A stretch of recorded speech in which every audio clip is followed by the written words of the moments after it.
Hello everyone, आज है 16 जुलाई और आज इस वीडियो में हम बात करने जा रहे हैं दो सरकारी कंपनियों के बारे में। पहली है भारत पेट्रोलियम कॉरपोरेशन लिमिटेड, जिसको हम बीपीसीएल के नाम से जानते हैं, और दूसरी है गेल इंडिया। और दोनों ही कंपनी अगर आप देखो तो भैया डिविडेंड पे करने में माहिर है, काफी बड़े डिविडेंड पे करती है ये दोनों ही कंपनी। वीडियो में डिस्कस करेंगे इन दोनों ही कंपनियों के बारे में और ये भी जानेंगे कि खरीदारी के मौके बन रहे हैं कि नहीं और फ्यूचर क्या हो सकता है। वीडियो को शुरू करूं उससे पहले अगर आपने अभी तक चैनल को सब्सक्राइब नहीं किया है तो प्लीज अभी इसे सब्सक्राइब कर लीजिए, क्योंकि आगे भी बहुत सारे वीडियोस हैं जो आपको काफी ज्यादा हेल्प करेंगे। तो 312 रुपए का शेयर है बीपीसीएल का, और पिछले एक महीने में अगर हम देखें तो पिछले एक महीने में बीपीसीएल के शेयर में तकरीबन जहां पर था वहीं पर आ चुका है। इस बीच 300 रुपए के नीचे भी गया था और 330 रुपए तक भी पहुंचा था, लेकिन अब टूट रहा है। और एक साल की अगर हम बात करें तो पिछले एक साल में भारत पेट्रोलियम कॉरपोरेशन में लगातार गिरावट है।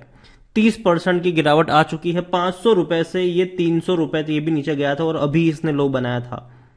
यहां पर अगर आप 10 साल की बात करो तो पिछले 10 सालों में बीपीसीएल का जो शेयर है उसमें 140% का ग्रोथ है। 87 रुपीज का था। देखो 2013 से जिनका निवेश है उनको तो भर भर के फायदा हुआ है, ठीक है।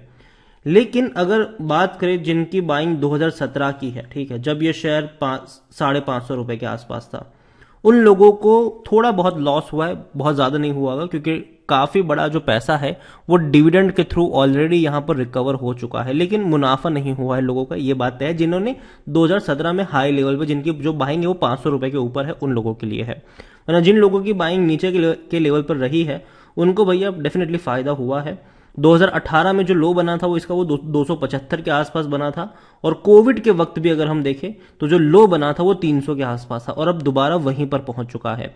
तो पहली चीज तो एक जो 300 रुपए का लेवल है वो एक बढ़िया सपोर्ट के तौर पर यहां पर काम कर सकता है, इनिशियल सपोर्ट के तौर पर काम कर सकता है। लेकिन साथ ही साथ एक और बड़ी खबर भी आ सकती है और वो है इनके नतीजे को लेकर।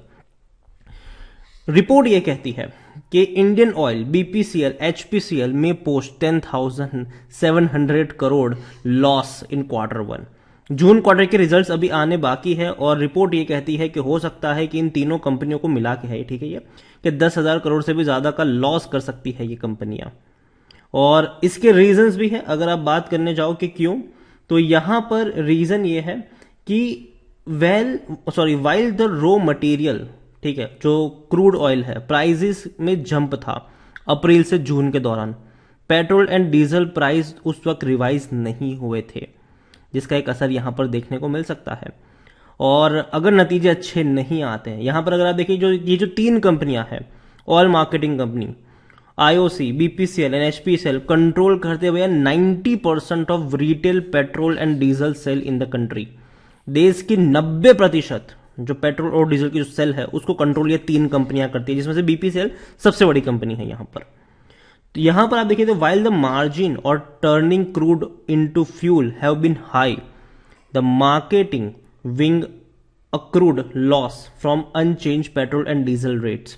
तो कंपनी लॉस कर सकती है। अब देखना ये होगा। यहां पर एक चीज ये भी है कि ICICI security said the company are losing 12 to 14 rupees per litre on petrol and diesel, और ये एक प्रॉब्लम है। लेकिन धीरे धीरे कंपनी डेफिनेटली ग्रो करेगी। ये बर्बाद होने वाली कंपनियां नहीं है, और दोनों ही कंपनी और तीनों ही कंपनियां कह सकते हो कि भैया इंडिया की कह सकते हैं कि डिपेंडेंसी है ऑयल और पेट्रोल और डीजल की। लार्ज कैप शेयर है, 66,000 करोड़ से भी ज्यादा का इसका मार्केट कैप है। वॉल्यूम की अगर हम बात करें तो 50 लाख से भी ज्यादा के इसके वॉल्यूम्स देखने को मिले, और ये वो कंपनी जिसने पिछले क्वार्टर में 1 लाख करोड़ से भी ज्यादा का रेवेन्यू कमाया था और 2,800 करोड़ से भी ज्यादा का मुनाफा कमाया था। अब ये प्रॉफिट के अब नेक्स्ट क्वार्टर के रिजल्ट्स कैसे होंगे, ये बहुत बड़ा क्वेश्चन है यहां पर। बीपीसीएल को लेकर अगर हम देखें, सरकारी कंपनी है, जाहिर सी बात है, यहां पर प्रेसिडेंट ऑफ इंडिया सबसे बड़े प्रमोटर है, एक भी शेयर गिरवी नहीं है। एलआईसी के पास भी 5.91% की होल्डिंग है। बीपीसीएल में अगर आप according to Moneycontrol user देखें तो 100% लोग कह रहे हैं खरीदारी करो। डेफिनेटली खरीदारी के मौके बनेंगे, लेकिन सबसे पहले मैं यही कहूंगा कि एक बार इसके रिजल्ट्स का इंतजार कर लेना चाहिए। अभी तक डेट नहीं आई है कि कब इनके रिजल्ट्स आएंगे, लेकिन बहुत जल्दी डेट आपको पता चल भी जाएगा।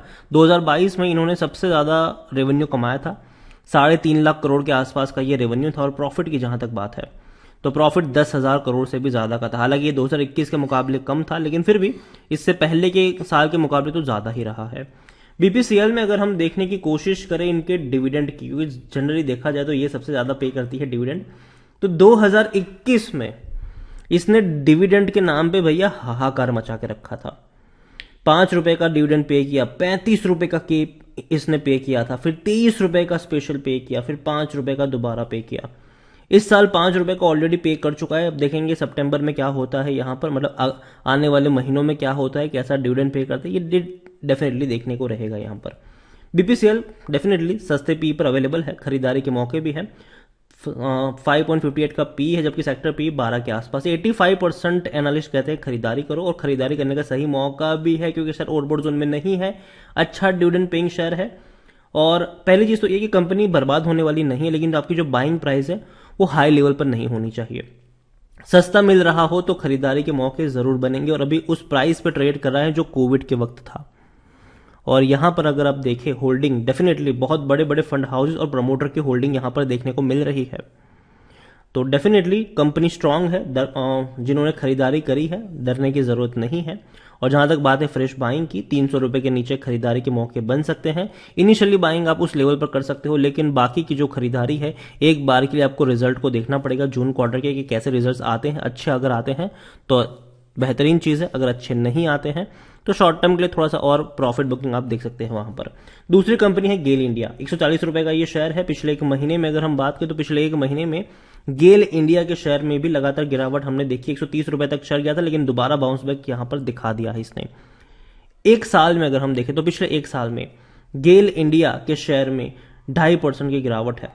तेजी गिरावट का कॉम्बो जरूर, 125 रुपए तक का लो बना था, वापस तेजी 170 रुपए तक भी गया था, वापस ये भी टूट रहा है। इवन 10 साल का भी अगर हम ग्राफ देखें तो पिछले 10 साल में गेल इंडिया के शेयर में तकरीबन 37% का ही ग्रोथ है।